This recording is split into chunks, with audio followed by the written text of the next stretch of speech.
እግዚአብሔር ከአባት ከእናት ከጓደኛ ወይም ከማንኛው ሰው በላይ ይወደናል። እንዲያውም እኛ ራሳችንን ከምንወደው በላይ ይወደናል። እርሱ በሁሉ ቦታ ይገኛል፣ ሁሉም ነገር ይሞላል። በሺዎች የሚቆጠሩ አገልጋዮች ቢኖሩንም እኛ ግን አሁንም የእግዚአብሔር አገልጋዮች ነን።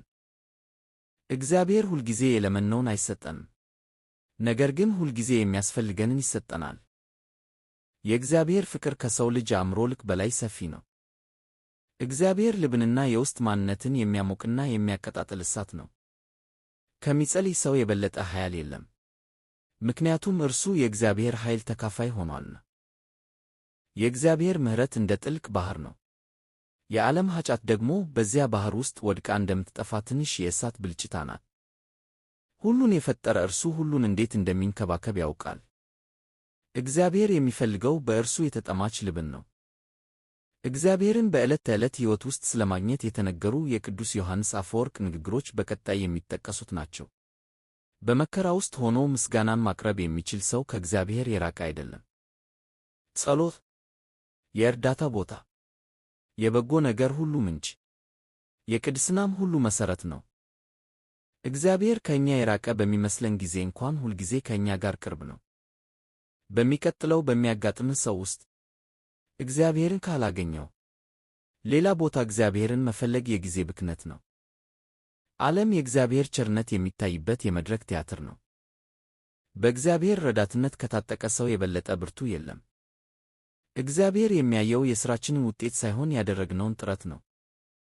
ወደ ቤተ ክርስቲያን ለመመለስ አትፈር። ማፈር ያለብህ ኃጢአት ስትሠራ እንጂ ንስሐ ስትገባ አይደለም። ስትጸልይ አንተ ለእግዚአብሔር ትናገራለህ። ቅዱሳት መጻሕፍትን ስታነብ ደግሞ እግዚአብሔር ለአንተ ይናገራል።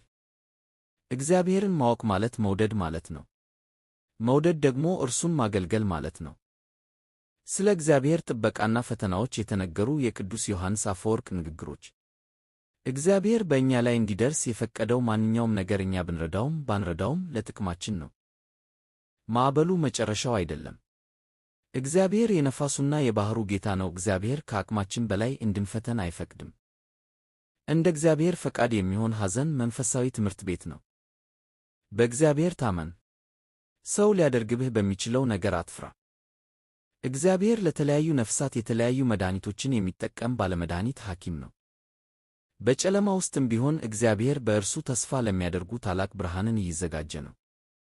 እግዚአብሔር በፍጹም አይረሳንም፣ እኛ ግን እርሱን እንረሳዋለን። በመከራ አማካኝነት እግዚአብሔር ነፍስን እንደ አልማዝ ያጠራታል። ቅዱስ ዮሐንስ አፈወርቅ በክርስቲያን ታሪክ ውስጥ እጅግ የተከበረ አባትና መምህር ነው። በአራተኛው ክፍለ ዘመን ተወልዶ በጥልቅ እምነት በትሕትናና በእውነት ፍቅር ታወቀ።